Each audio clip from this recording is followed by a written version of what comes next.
নমস্কার। তো চলুন সবাইকে আমার চ্যানেলে ওয়েলকাম। আজকে আমি আলোচনা করব এফএমসিজি সেক্টরের সেরা 5টি স্টক নিয়ে। দেখুন, এফএমসিজি সেক্টরে যত বড় বড় কোম্পানি আছে দেখবেন, হিন্দুস্তান ইউনিলিভার, ডাবর, তারপর আইটিসি, নেসলে, ব্রিটানিয়া, এদের মধ্যে কোনো গ্রোথ ফ্রোথ কিছু নেই, কিন্তু সবারই সিঙ্গেল ডিজিট গ্রোথ, কারো গ্রোথই নেই।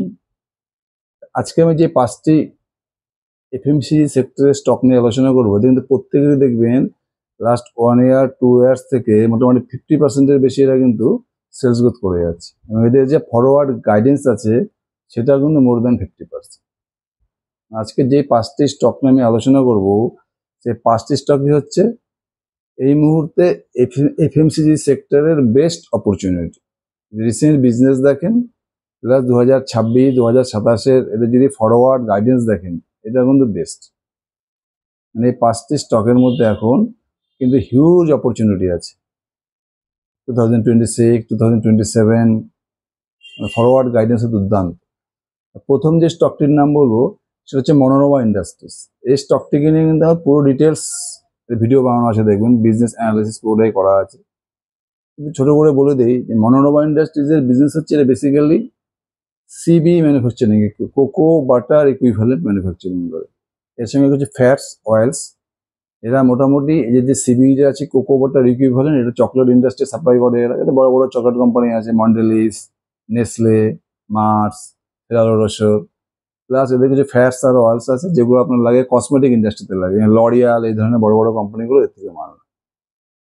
মনোরমা ইন্ডাস্ট্রিজ কিন্তু মোটামুটি লাস্ট 1.5 বছর থেকে দেখবেন এরা কিন্তু 50% বেশি করে সেলস গ্রোথ করে যাচ্ছে। এই কোম্পানির সব থেকে বড় টার্ন অ্যারাউন্ড হয়েছে কোম্পানিটা, যেমন 2024-এর মোটামুটি জুলাই সেপ্টেম্বরে এদের যে ম্যানুফ্যাকচারিং ক্যাপাসিটি ছিল, মানে ফ্র্যাকশনাল ম্যানুফ্যাকচারিং ক্যাপাসিটি, এটা ছিল হচ্ছে 15,000 মেট্রিক টন। এটা 24-এর সেপ্টেম্বর থেকে কত হয়ে গেছে, 15,000 মেট্রিক টন ম্যানুফ্যাকচারিং ক্যাপাসিটিটা হয়ে গেছে 40,000 মেট্রিক টন পার ইয়ার। এই যে ডাবলেরও বেশি, প্রায় 3 ডাবল ম্যানুফ্যাকচারিং ক্যাপাসিটি বেড়ে গেল, এটাই কিন্তু মনোরমা ইন্ডাস্ট্রিজের বিশাল টার্নিং পয়েন্ট হয়ে গেছে। আর বুঝতে পারছেন চকলেটের ডিমান্ড তো যত দিন যাবে তত বাড়তেই থাকবে। European country, African country, Brazilian country দেখবেন, আমেরিকান, সব জায়গাতে কিন্তু চকলেটের প্রচুর ডিমান্ড। এই মনোরমা ইন্ডাস্ট্রিকে দেখবেন 2024 থেকে 25 মোটামুটি 70% সেলস গ্রোথ করেছে, আর প্রফিট গ্রোথ করেছে মোর দ্যান 100%। এর কোম্পানি যদি পুরো বিজনেসটা দেখেন, 2025-এ কোম্পানির সেল ছিল মোটামুটি 770 কোটি টাকা। এদের নেট প্রফিট মার্জিন মোটামুটি 15%। 2025-এ এদের টোটাল প্রফিট ছিল মোটামুটি 112 কোটি টাকা। কোম্পানির গাইডেন্স রয়েছে 2026-এ এদের টোটাল সেল করবে 1050 থেকে 1100 কোটি টাকা। Q1-এ এদের মোটামুটি সেল হয়ে গেছে 290 কোটি টাকা মতো অলরেডি। 2026-এর গাইডেন্স ছিল 1050 থেকে 1100 কোটি টাকা। আমার তো মনে হয় এটা এর গাইডেন্সকে ওভারকাম করে যাবে, 1100 থেকে মানে 1200 কোটি টাকা সেল হয়ে যাবে। কিন্তু গাইডেন্স ওয়াইজ চলি, 2025-এ এদের টোটাল সেল ছিল 771 কোটি টাকা, প্রফিট করেছে 112 কোটি টাকা। 2026-এর একটা গাইডেন্স দিয়েছে সেল করবে 1050 থেকে 1100 কোটি টাকা, আমি 1100 কোটি টাকা ধরলাম। তাহলে ওদের প্রফিট গিয়ে কত দাঁড়াচ্ছে, এদের প্রফিট মার্জিন কত, মোটামুটি 15 থেকে 17%, মানে 180 কোটি টাকা। 2026-এ টোটাল প্রফিট হতে পারে এদের 180 কোটি টাকা। আর মনোরমার কত আছে মার্কেট ক্যাপ, মোটামুটি 8,500 কোটি টাকা। তাহলে এদের 2026-এর টোটাল প্রফিট গিয়ে দাঁড়াচ্ছে কত, 180 কোটি টাকা। আর মনোরমার মার্কেট ক্যাপ কত, মোটামুটি 8,500 কোটি টাকা। তাহলে পি কত দাঁড়াচ্ছে, 8,500 বাই 180, মোটামুটি 45-45-এর মধ্যে পি দাঁড়াচ্ছে। আপনি কত পার্সেন্ট গ্রোথ ইঞ্জিন পাচ্ছেন, মোটামুটি 60% গ্রোথ ইঞ্জিন পাচ্ছেন। 45 পিতে 60% গ্রোথ ইঞ্জিন, তাহলে পি রেশিও কত হচ্ছে, 45/60, ওই 0.7, মানে 1 টাকার মাল 70 পয়সা, 60% গ্রোথ ইঞ্জিন। এটা কিন্তু one of the finest deal Manorama industry. Number 2 company হচ্ছে কৃষিপাল ফুডস। কৃষিপাল ফুডের দেখবেন ডিটেলস ভিডিও বানানো আছে। কৃষিপাল ফুডসের বিজনেস হচ্ছে কি করে, এর মধ্যে ড্রাই ফ্রুটস, নাটস, আমন্ডস, পুরো ড্রাই ফ্রুটস মানে সেক্টরে ড্রাই ফ্রুটস, নাট, আমন্ড এসব প্রসেসিং করে, প্রসেস করে প্যাকেট করে সাপ্লাই করে। এই কোম্পানিটা কিন্তু লাস্ট 3-4টে কোয়ার্টারতে দেখুন 50%, 60%, 40% করে সেলস গ্রোথ করে যাচ্ছে। ছোট কোম্পানি, এদের মার্কেট ক্যাপ কত, হাজার কোটি টাকার মতো মার্কেট ক্যাপ। এই কোম্পানির টার্ন আউট হয়েছে, এদের ডাইফ্রুটস তো করছেই, একটা আইসক্রিম ব্র্যান্ডকে এরা কিনে নিয়েছে। মিল্ট অ্যান্ড মেলো বলে একটা আইসক্রিম ব্র্যান্ড আছে কোম্পানি, সেই কোম্পানিটা করে অ্যাকোয়ার করে নিয়েছে। অ্যাকোয়ার করার পরে কি হচ্ছে, এদের বিজনেসটাও বেড়ে গেছে, স্কোপ বেড়ে গেছে, এদের প্রফিট মার্জিনও বেড়ে গেছে। 2025-এ দেখুন এদের টোটাল সেল ছিল আমাদের 200 কোটি টাকার মতো, আর এর নেট প্রফিট ছিল 14 কোটি, মানে 7% প্রফিট মার্জিন। 2025-26-এর গাইডেন্স হচ্ছে এরা মোটামুটি সেল করবে 350 কোটি টাকার মতো। 2026 যদি এরা 350 কোটি টাকা সেল করে, এদের প্রফিট মার্জিন মোটামুটি 7% ধরেন, তাহলে এদের কত করে দাঁড়াচ্ছে টোটাল প্রফিট? মোটামুটি 25 করোড়। আর 2025-এর প্রফিট কত? 14 কোটি টাকা। 2026-এর প্রফিট কত দাঁড়াচ্ছে? কত? 25 কোটি টাকা। আর এদের মার্কেট ক্যাপ কত? 1000। তাহলে কত দাঁড়াচ্ছে? পি 1000/25 মানে 40 পিতে আপনি মোটামুটি 70% গ্রোথ ইঞ্জিন পাচ্ছেন। তাহলে পেগুলেশন কত হচ্ছে? পি বাই গ্রোথ 40/70 মোটামুটি 0.6, মানে 1 টাকার মাল পাচ্ছেন আপনি 60 পয়সা, 70% গ্রোথ ইঞ্জিন। কৃষিবাল ফুডস, এটা কিন্তু একটা দুর্দান্ত ডিল। নাম্বার 3 কি আছে? Integrated industry. এই কোম্পানিটা আমার মানে সব থেকে বড় টার্ন আউট কোম্পানি। এই কোম্পানির আগে স্টিলের কাজ করতো, স্টিলের টিউব এসব বানাতো, তারপর থেকে কোম্পানি পুরো বিজনেস চেঞ্জ হয়ে গেছে। প্রোমোটার চেঞ্জ হওয়ার পর এরা বিস্কুট ম্যানুফ্যাকচারিং ছিল, একটা বিস্কুট ম্যানুফ্যাকচারিং কোম্পানিকে কিনে নেওয়ার পর থেকে এরা বিস্কুট ম্যানুফ্যাকচারিং করেছে, বেকারি বিস্কুট ম্যানুফ্যাকচারিং করার পর থেকে এদের বিজনেস পুরো চেঞ্জ হয়ে গেছে। 2025-এ দেখুন এদের মোটামুটি সেল ছিল 766 কোটি টাকা, আর প্রফিট করেছে কত? 67 করোড়, মোটামুটি 9% এদের প্রফিট মার্জিন। আর এদের যে ম্যানুফ্যাকচারিং ক্যাপাসিটি ছিল 3400 মেট্রিক টন পার ইয়ার। এরা সেকেন্দ্রাবাদে কি করেছে? এক নতুন ম্যানুফ্যাকচারিং ইউনিট খুলেছে, যার ক্যাপাসিটি হচ্ছে 5000 মেট্রিক টন ইয়ার। এটা মোটামুটি 2026-এর মাঝামাঝি বা থার্ড কোয়ার্টার থেকে চালু হয়ে যাবে। আগে ছিল 3400 মেট্রিক টন পার ইয়ার, এটা আরো 5000 মেট্রিক টন বাড়াচ্ছে এরা, মানে ডাবলেরও বেশি ম্যানুফ্যাকচারিং ইউনিট বাড়াচ্ছে। এদিকে এদের বিজনেস আরো সেলস বেড়ে যাবে। 2025-এ দেখুন ইন্টিগ্রেটেড ইন্ডাস্ট্রির টোটাল সেল ছিল 766 কোটি টাকা। এটা গাইডেন্স দিয়েছে 2026-এ সেল করবে 1200 কোটি টাকা। এদের প্রফিট মার্জিন কত? মোটামুটি 9%। 2025-এ কত প্রফিট করেছে? Net profit 67 crore. আর 2026-এ যদি 1200 কোটি টাকা সেল হয়, তাহলে ওদের নেট প্রফিটকে দাঁড়ায় মোটামুটি 9%, মোটামুটি 100 থেকে 110 কোটি টাকা। 2026-এ যদি টোটাল প্রফিট 110 কোটি টাকা হয়, কোম্পানির মার্কেট ক্যাপ কত? 500 কোটি টাকা। তাহলে ফরওয়ার্ডিং পি দাঁড়াচ্ছে মার্কেট ক্যাপ বাই 2026-এর প্রফিট 500/110, মোটামুটি পি দাঁড়াচ্ছে 5, ভাগ করলে 5-এরও কম। 5 পিতে পাচ্ছেন আপনি একটা 50% গ্রোথ ইঞ্জিন। এটা কিন্তু সব থেকে সেরা ডিল আমার মানে এফএমসিজি সেক্টরে ডিল ওয়াইসিবি দেখেন। P5 মানে 5 পিতে পাচ্ছেন আপনি একটা মোর দ্যান 50% ডিল। পেগুলেশন কত হচ্ছে? P5 বাই গ্রোথ 50 মানে 0.01, 1 টাকার মাল আপনি 1 পয়সা দিয়ে পাচ্ছে। 0.01 হচ্ছে পি দাঁড়াচ্ছে, ফরওয়ার্ডিং পি। মানে 1 টাকার মাল পাচ্ছেন আপনি কততে? মানে 10 পয়সা, এরকম একটা ডিলকে দাঁড়াচ্ছে। 5 পিতে পাচ্ছেন প্রায় 60% একটা growth engine, integrated industry. Number 4 হচ্ছে অন্নপূর্ণা স্বাদিষ্ট।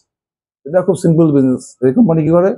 এই আপনার যে চিপস, তারপর আপনার ভুজিয়া, নমকিন, বিস্কুট, এই সমস্ত ম্যানুফ্যাকচারিং করে। অন্নপূর্ণা স্বাদিষ্ট এদের মেন বিজনেসিং মধ্যে ইস্টার্ন জোন, ওয়েস্ট বেঙ্গল এদের মেন জোন, ওয়েস্ট বেঙ্গল, নর্থ বেঙ্গল এসব জায়গাদের মেন। এরা কি করে? 5 টাকার ভুজিয়া, নমকিন, চিপস, এসব সব ছোট ছোট দোকানেরা, রুরাল এরিয়া যত ছোট ছোট দোকান আছে, শপ আছে, সেই সব সাপ্লাই করে।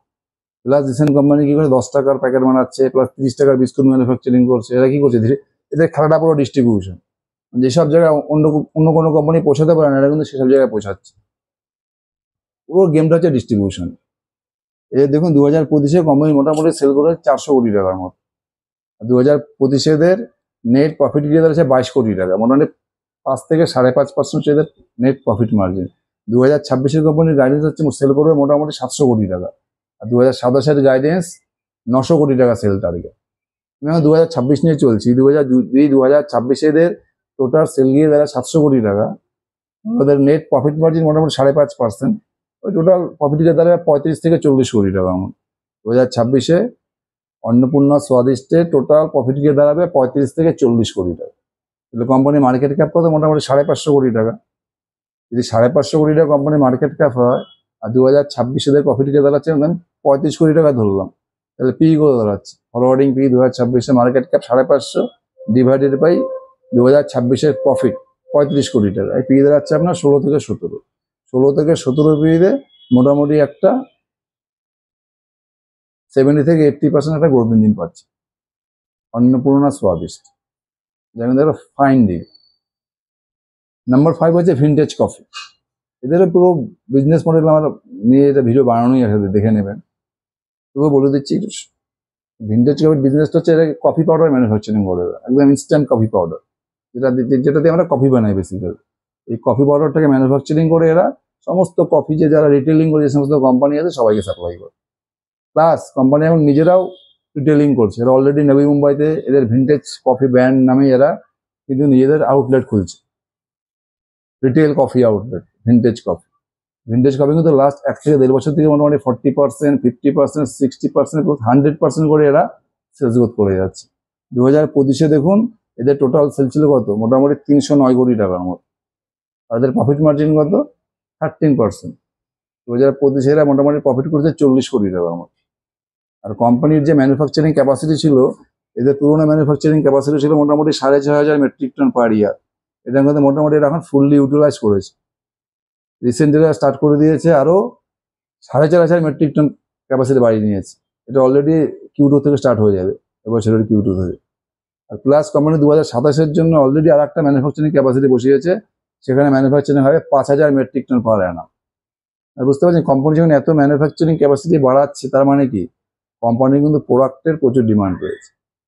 কারণ কফির ডিমান্ড কিন্তু European country, Brazilian country, African country, USA সব জায়গাতেই দুর্দান্ত। ভিনটেজ কফিতে ডিলটা দেখুন, 2025 টোটাল সেল করেছিল 309 কোটি টাকা, আর প্রফিট কত করেছে মোটামুটি 40 কোটি টাকা, 13%, 13% প্রফিট মার্জিন। এদের যখন ম্যানুফ্যাকচারিং ক্যাপাসিটি অ্যাভেলেবল আছে 2026 এদের 45 থেকে 50% গ্রোথ করতে কোনো অসুবিধা হবে না। 2026 যদি এরা 45 থেকে 50% গ্রোথ করে, তবে 2026 টোটাল সেল গিয়ে দাঁড়াচ্ছে মোটামুটি 450 থেকে 460 কোটি টাকা। এদের প্রফিট মার্জিন পাবো 13%। 2026 এদের টোটাল প্রফিট গিয়ে দাঁড়াচ্ছে 60 ক্রোর, 60 থেকে 65 ক্রোর। আর 2025 এদের টোটাল প্রফিট কত গিয়ে দাঁড়িয়েছে 40 কোটি টাকা। 2026 প্রফিট যদি 60 ক্রোর আমি ধরলাম কনজারভেটিভলি, এদের মার্কেট ক্যাপ কত, মানে 2000 কোটি টাকা, তাহলে পি কত দাঁড়াচ্ছে 2000 কোটি টাকা market cap divided by 2026 profit 60 crore, 33 থেকে 35 পি। গ্রোথ ইঞ্জিন কত পাচ্ছে মানে 50 থেকে 60%।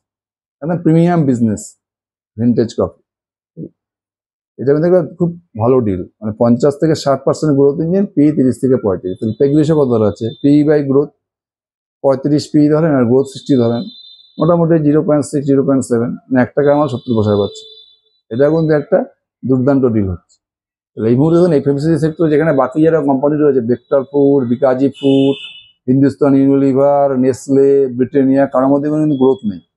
আজকে আমি যে 5টি স্টক নিয়ে আলোচনা করলাম, এদের কিন্তু প্রত্যেকগুলো ডিটেলস ভিডিও আমার ইউটিউবে বানানো আছে, আমার চ্যানেল বিজনেস মডেল সব কিছু বানানো আছে। তবুও আজকে আমি শুধু FMCG সেক্টরের এই মুহূর্তে যে সেরা 5টি স্টককে আমি তুলে ধরলাম। কি কি বললাম 5টি stock, Manorama industries, Krishival food, integrated industries, Annapurna Swadisht এবং ভিনটেজ কফি। এই 5টি স্টককে স্টাডি করুন, বিজনেস অ্যানালিসিস করুন, পড়ুন। এই 5টি স্টকের কিন্তু পি প্লাস ফরওয়ার্ডিং গ্রোথ দুটোই দুর্দান্ত, প্রচুর স্কোপ আছে এই 5টি স্টকে, ভালো করে অ্যানালাইসিস করুন। Thank you.